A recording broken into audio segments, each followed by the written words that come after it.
What's going on, everybody? Welcome back to another Comically Boston. This is episode 49. Today is March 30th, 2023. My name's Big Cam. Welcome back. For those of you that are new, my name is Cameron Carmichael. I'm from Boston, Massachusetts. And we're trying to make you giggle, laugh, and or inform you on some nerdy news and or the news around the NBA and the Boston Celtics. Tuesday night, we faced the Washington Wizards. Not so good a game. You know, we'll talk more about it. But first, Brogdon, after one of the last games, had to say this about Jaylen Brown: he's the best shooting guard in the league. And that prompted other conversations where it was like, well, who is the best shooting guard in the league? And honestly with you, I struggled to just even name shooting guards in the league. And a list came out and it was like Donovan Mitchell up at 1, and then they had JB at like 4 or something. They had a couple other people in there. All I know is that JB is my greatest shooting guard in the league. And even though he didn't play too well on Tuesday night, last week he did win Eastern Conference Player of the Week. So shout out JB. He's been playing real well, even though he's got a broken face with the mask. So I saw a thing the other day. He was saying his mom likes that he wears it because it makes her feel that he's more protected. So he might just leave it on the rest of the season. Who knows? I would, if I was JB, I would think that it would be a little bit annoying, but I guess after a little while you get used to it. On Tuesday night's game, we lost versus the Washington Wizards, 130-111. Our record is now 52-24, and the starters didn't play the last 9 to 10 minutes.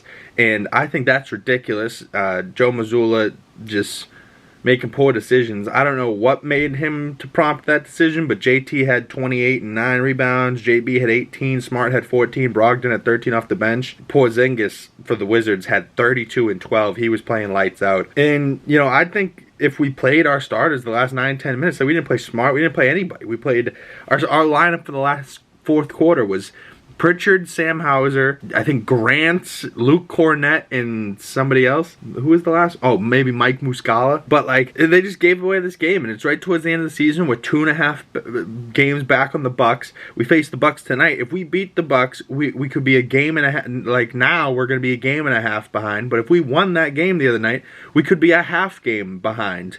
But if we lose tonight's game versus the Bucks, we're going to be 3.5 games behind. Like, come on, Joe. I think it was a poor decision, but we have Celtics have Bucks Thursday night, Utah Friday, so we'll see how we do. But some more news. We were talking about John Wick in the last episode of Comically Boston. I talked about the kill count and all things John Wick for 1, 2, 3, and 4. And of course, right after I posted that episode, some more news came out about the future of John Wick. So let's get into that. A post saying John Wick Fortus Funa Eduvat, which means fortune favors the bold, or the strong, or the brave. As you see on John Wick's back tattoo from the first movie, he has Fortis Funa Eduvat on his shoulders up above his back. And fortune favors the bold, or the strong, or the fortune favors the brave. You know, and that's very much so John Wick. So there might be a show called that. A producer from John Wick says there will be an announcement in the next month or two. Then I'm hopeful there's a Ballerina 2, a John Wick 5, and lots of other things. So I think they're going to be expanding the John Wick universe, and that should be really fun. We talked about the Continental in the last episode, so they came up with more details about the Continental. The new details on John Wick's spinoff, the Continental, hits Peacock in September. It is going to be 3 90-minute episodes, so it's going to be an hour and a half, hour and a half, hour and a half. So what, you get 3 hours, 4.5 hours worth of content in the Continental, and it's going to be set in the 1970s in New York City, and it's going to be following Winston's character. The John Wick prequel series, The Continental, is eyeing a potential fall premiere on Peacock. The series will be a 3-night event that follows a young Winston starting as a hitman hotelier. So I do like Winston as a character. I think he's badass, so that's going to be a spin-off soon. Let me comment below. What do you guys think of that? Does the Continental series sound like something you'd be interested, or would you be more interested in seeing this guy from John Wick 4, the tracker, Mr. Nobody, and his dog here? I would be interested in maybe seeing him again, maybe in John Wick 5, the Continental, the Fortis de Fortuna, whatever. But I don't know, John Wick, man. If you guys haven't seen it, go check it out because that shit's badass. Of course, we're gonna have to get to some Marvel news. Vincent D'Onofrio's been doing a hell of a bunch of talking, and he said this to a reporter the other day. Plans for season 2 of Disney's Plus's Daredevil Born Again. He said, and I quote, by the second season, there are gigantic payoffs. The fans are going to really get what they want. And by second season, what does he mean? Does he mean that there's actually a second season of this show? Or are they backtracking Daredevil Born Again? Because they initially said that it was going to be an 18-episode season. 1 season, 18 episodes. So if they come out week by week of that, we're talking 18 weeks of a series? We did 9 weeks for She-Hulk, and that felt like an eternity. I'm just saying, like, so maybe they're going to break up 18 episodes into 9 and 9 and maybe do 2 seasons, and that's what he's referring to, but he could be referring to a season 2. But all I know is Vincent D'Onofrio's been talking, baby. Then there was another picture of him released where he's standing in a suit out on some bridge somewhere, and looks like there's a green screen pad on the ground behind him. What could that be? Maybe there's an explosion, like a crater in the ground they have to create. I don't know. Some more Marvel news. Liv Tyler got cast in Captain America 4 as Betty Ross. So she's going to be returning from the Incredible Hulk with Edward Norton's movie. That should be fun. Unfortunately, she's not going to be able to reunite with Thaddeus Ross, William Hurt, because he passed away, unfortunately. Rest in peace. But she will be able to interact with Harrison Ford, which was seen on set in a suit. So, Harrison Ford, new president in the MCU? Maybe. There was also images of Tim Blake Nelson on set of Captain America 4, and he's going to be playing the leader. And if you can see closely, if you look, and his hands are green up to like his forearm. Why is that? And he doesn't have any prosthetics on his head, so he doesn't have a big head, so maybe this is a flashback. But either way, why does this man have green hands? Does he have Hulk blood in him? Is that what he's doing? Does he have Abomination's blood in him? Because he did make Tim Roth Abomination in that movie. So then at the end of that movie, his head kind of like starts to grow. So I think we're going to see him as a big head in this. Not like MODOK big head, but he's going to have a bigger head, like a big brain in this movie, or he could just be Tim Blake Nelson, who knows. I've been watching the Watchmen series on HBO, and Tim Blake Nelson plays a crazy good character in that. He has like a mirror face, it's crazy. You know, of course, Captain America, New World Order has some more pictures. This image of Sam Wilson, Captain America. I loved this picture because every person in this picture is looking at the person who took this picture, almost like, hey motherfucker, you ain't supposed to be taking that picture, you know? Like, and, you know, if you're noticing in that picture, Sam Wilson is in a sling, and they're standing at what could be a funeral with, you know, tombstones behind him. But why is Sam smiling? You know, so is this at the end of the movie? You know, are they shooting the end? Is this at the beginning of the movie? Or is this, you know, the movie starts, a big battle happens, Sam gets hurt, we lose somebody, is that why we're at a funeral, Sam's in a sling? Clearly Sam doesn't have super soldier serum. He's slinged up, he's injured, but Anthony Mackie's smiling as always, so probably making people laugh. But you know, a lot of stuff around that Captain America New World Order movie, and that's shooting now, so definitely interesting. Then we had some Deadpool 3 news. Matthew McFadden, he has been cast in Deadpool 3. He is from Succession, which I just started as well, and that show's been fucking awesome. It's just crazy, wild stuff. Then more casting news around the MCU, some crazy stuff. Demetrius Gross, I don't think I recognize him from much, but he's definitely done some things. He has been cast as Grim Reaper in the Disney Plus series Wonder Man. So, Wonder Man just got himself a Grim Reaper, and I truly wonder if he's going to be having a sword hand like he does in the comic book picture there, or if it's going to be the Grim Reaper like most of us know, you know, the guy riding around collecting skulls, you know, like, you know, with the big cloak and the skull face. That's my Grim Reaper, but hell, I'll take a Grim Reaper comic book guy, whatever. I'm into the Marvel Cinematic Universe. But some more shows came out yesterday, so we got Ted Lasso, Bad Batch, Mandalorian. So let's start with Ted Lasso, shall we? So Ted Lasso this week. Ted Lasso has been getting better and better with every episode. Poor Jason Sudeikis, not Jason Sudeikis. I actually heard his name said for once, and his name is Jason Sudeikis. So, I don't know, I kind of like Jason Sudeikis more. But, Jason, playing Mr. Ted Lasso, he has been having a rough go of it. But they got Zava, they start winning some games in this episode. They have to deal with Zava's Zavaness. You know, if you guys have watched, you know he's kind of a... let's just say he's eccentric. He's definitely not all for one and one for all. He's more all for him and one for him. But hey, he's winning games for him, so they can't really be too mad. You know, but what you can really be mad about is that Ted's divorce counselor, Dr. Jacob, is the one that is now marrying, or not marrying, but now dating Ted's ex. So the marriage counselor that was supposed to be helping their marriage is now with her. So were they sleeping together during the marriage counseling? Is that why it wasn't working? I don't know, but that lady is scumbag of the year. That ex-wife, you know, she's moving on quite quickly from Mr. Ted. And Ted's a nice guy, so I don't know why she's being such a bitch. You know, the son's just a do-to-do son. He's like, tell Zava that the mothers on my team like his ads. Like, buddy, you're about to go win a game. Go win the game. Why are you thinking about Zava's abs? You know, like, god damn it. But Zava is Zava, and, you know, he just is causing drama. But he's also winning games, so they can't really be mad. But Ted is now having to go through more counseling, calls back that black counselor lady that was on the last season, and she rudely hangs up on him because his time was up, and he respects that. But still, I was like, god damn, bro, like, you're not supposed to be just a counselor. Like, if I was in the therapy meeting and I was into some juicy emotions, I don't want my counselor to go, hey, your time's up, bye. Bro, like, fucking, you're already charging me, just stay a little extra minute or two, like, to at least sum up what we just talked about. Like, she just hung up on his ass. I was like, fuck, so mean. But Ted Lasso is a great show, and it's super funny, so check that out if you haven't. And comment below if you're watching that show as well.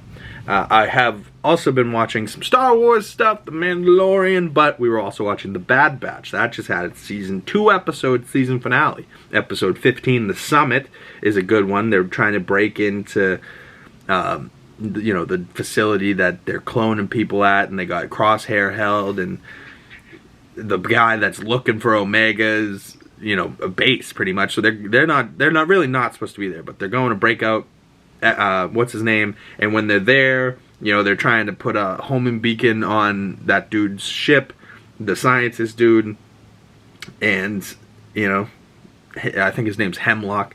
They're trying to put the tracker on Hemlock's ship so that when he goes back to their little hidden base, that they can find it. But then, as they're there, Rex stomps out, or Wrecker stomps out a mouse droid, which was just hilarious.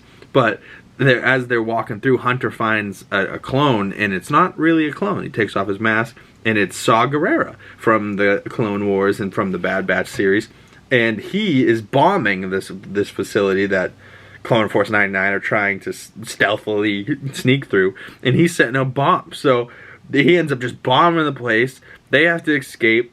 So Saw gets away on a ship pretty easily, but the Bad Batch have to get back on a monorail train line, and that's where the episode ends, is the power cuts out and the train line's stuck in the air with another enemy train line like here, so that they can shoot at each other across the trains, but they're just stuck there. So they're hoisted way up in the air and they can't move, and that's how the episode ends. Then episode 16, Plan 99, starts out, they're still on the train car, Tech gets them power back, and I think this is why Tech has been such a big part of this season.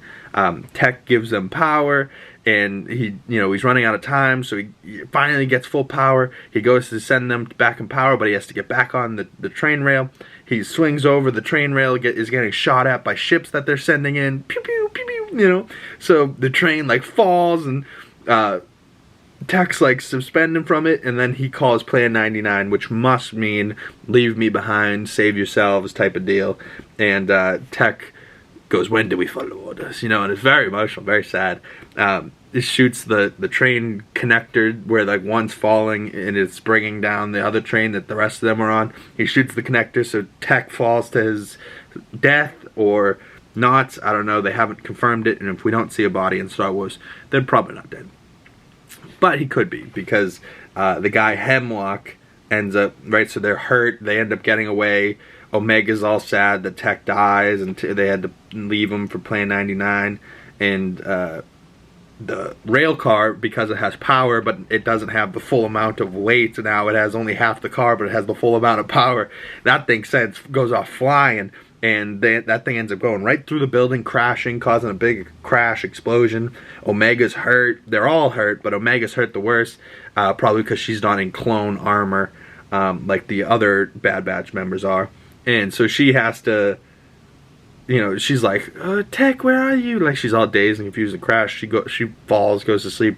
Bad Batch get her out of there, save her. They end up going back to Sid, and Sid sees that the Bad Batch Clone Force 99 are all injured. You know, Wrecker's in a neck brace. Hunter's all taped up. You know, it's bad. It's looking real bad for the Bad Batch.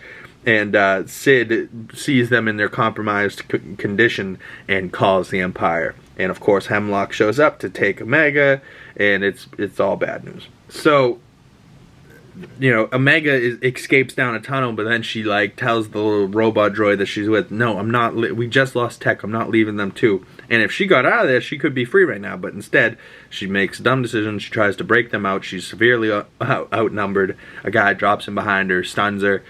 She gets captured by Hemlock, and Hunter and the boys escape with the help of Echo. And so Hunter, Wrecker, Echo are sitting on the ship, and he goes, "We are getting her back." The same way Omega always says that when somebody else, like she said it about Crosshair, she said it about Tech, "We're going back for him." You know, she's always yelling at them orders, even though she is not in charge. And they're always like, "No, we have to do this." Like, but so Hunter, you know, I was like, oh God, he cares about her, you know, like he really does. He's paternal. But so they cut back to the base that the scientist that got stunned by Crosshair, she is now going to be working on Omega, but Omega is in the room with all the guys that are sitting on those tables getting worked on. She sees Crosshair, runs up to him, and she's like, "I want to see Nala Se." And the scientist lady goes, "Weird, you trust the Kaminoan more than me." And she goes, "I don't know you." And the lady takes off her glasses and goes, "Omega, we're sisters. You might know a little bit more about me than you think." So I think Omega is cloned from her DNA. I don't know, but that's how the episode ends, and that's how the season ends. So Omega's captured. Bad Batch have to get him back. Crosshair's on a table. Tech could be dead.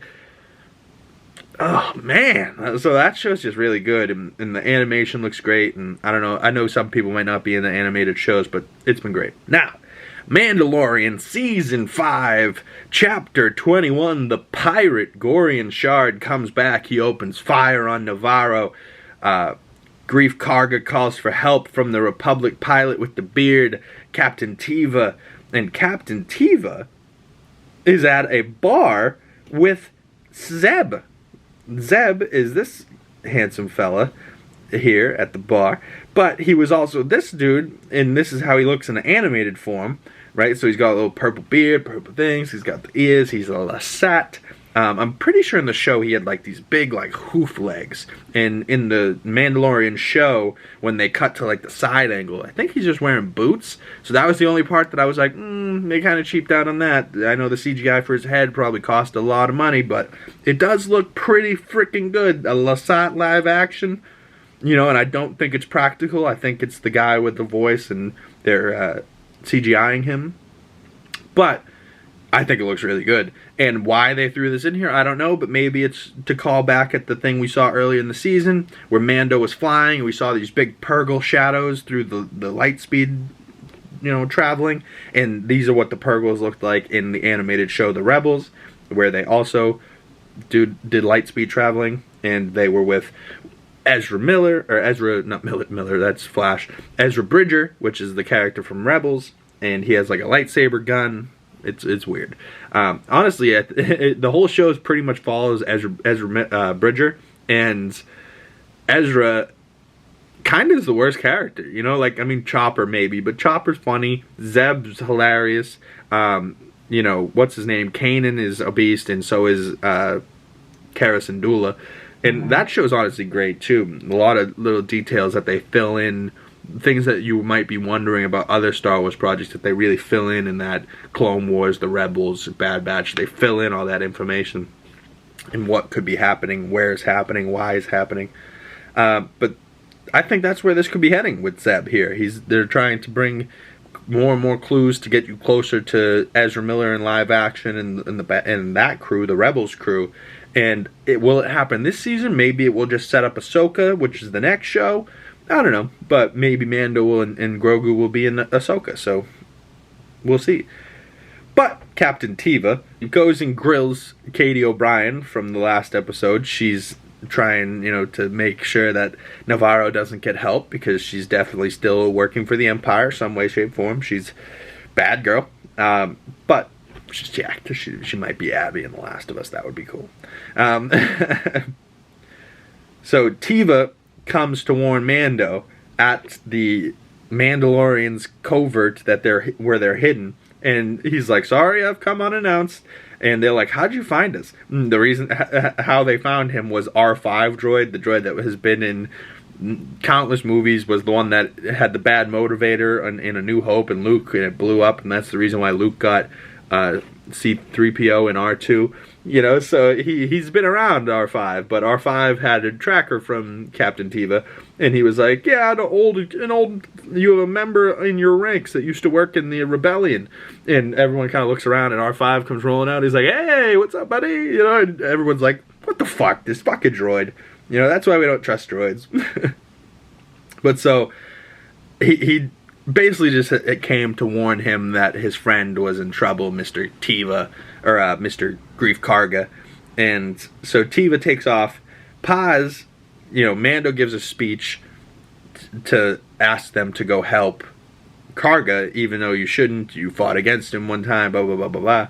Paz Vizsla, Jon Favreau's character, gives a speech on why, and you think for a second he's going to be on the other side, he's not going to be on Mando's side, and he's like, "Why should we fight for this man?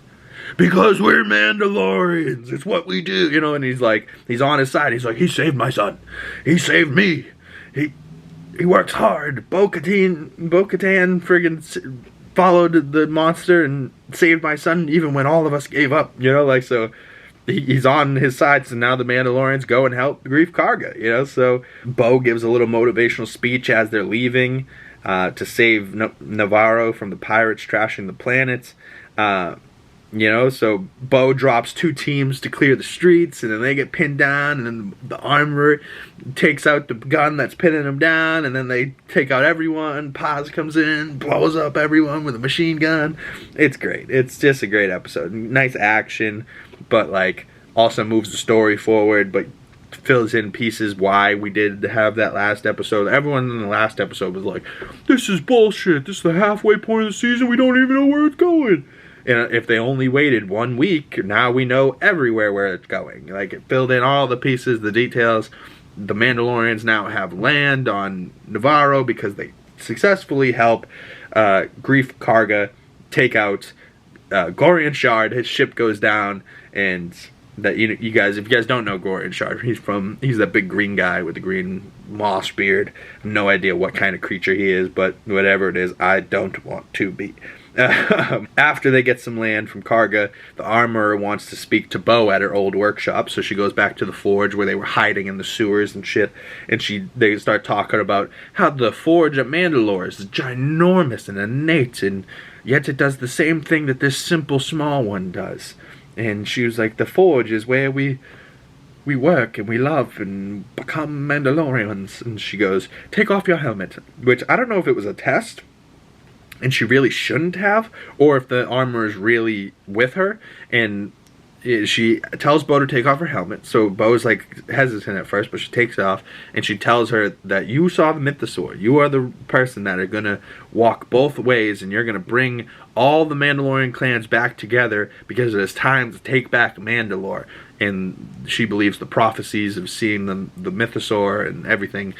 So I believe we're going to see Mandalore come back, either that or we're going to be fighting the people that are Mandalores that will take helmets off and the people that are Mandalores that won't, and they're not going to be so overlap so easily, and they're going to butt heads, and it's not going to be very good.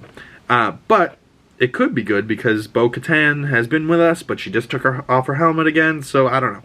But the armor did kind of approve of her taking her helmet on, but I love the little part Paz Vizsla looks at Mando like, are you with this? Are you sure we should be letting her take the helmet off? No, you're good with it? All right. You know, like, but he's sitting there like, are you sure? No? All right. You know, like, I really think maybe by the end of the season, we're going to have a part where all the Mandalorians are able to take their helmet off. Like, I really thought when we were in this little armorer's workshop, I thought we were going to see the armorer's face for the first time. I thought she was going to remove her helmet and see Bo-Katan face to face in the eyeballs, but I think at one point maybe all of the Mandalorian people will take off their helmets all at once, and it will be kind of like a, oh wow, you're handsome, oh wow, you're ugly, wow, that's what you look like, oh my god, you know, like, it's just gonna be funny as hell. Then you're just gonna have Pedro sitting there like, what's up, kid? And then Baby Grogu's gonna put on a helmet because he's like, I'm different, man, you know. No, but so that happens, and that's where, like, they're setting up more of what happens. Where is Bo-Katan going to go next, removing her helmet and stuff like that? She's going to be the one to retake Mandalore and bring all the tribes together. So that's going to be more in the next episode. But Captain Teva, at the very end of this episode, comes across a destroyed prison transport. It's Moff Gideon's prison transport. And, of course, Moff Gideon's not there. There's a bunch of dead New Republic members that were supposed to be taking him to prison. Of course, Moff Gideon's free, but I think it's a frame job because the guy, when he's searching the ship, finds Beskar fragments. So Mandalorians saved Moff Gideon? Maybe that's setting up Bo to go find these other Mandalorians that we haven't seen and people that take off their helmets, which there are other Mandalorians in the Clone Wars and Rebels, but all the Mandalorians we've seen so far, this is the way. They're not going to go be helping Moff Gideon. So, are there bad Mandalorians out there that are leaving Beskar behind on a ship and saving Greef Karga? Maybe, but we can only know in a future episode. So, stay tuned for next week. We'll be talking about the Mandalorian again next time. Smash that like button, hit that subscribe button if you're new, smash that bell if you don't want to miss that future episode. But I'm Big Cam, I'll see you guys next week. Is Moff Gideon rescued by Mandalorians? Question mark? I don't know. Peace out, y'all. I'll see you in the next one. Comment below your thoughts and opinions on this episode. And if you have any questions, DM me on Twitter. My link will be in the description below. Alright, y'all. Peace.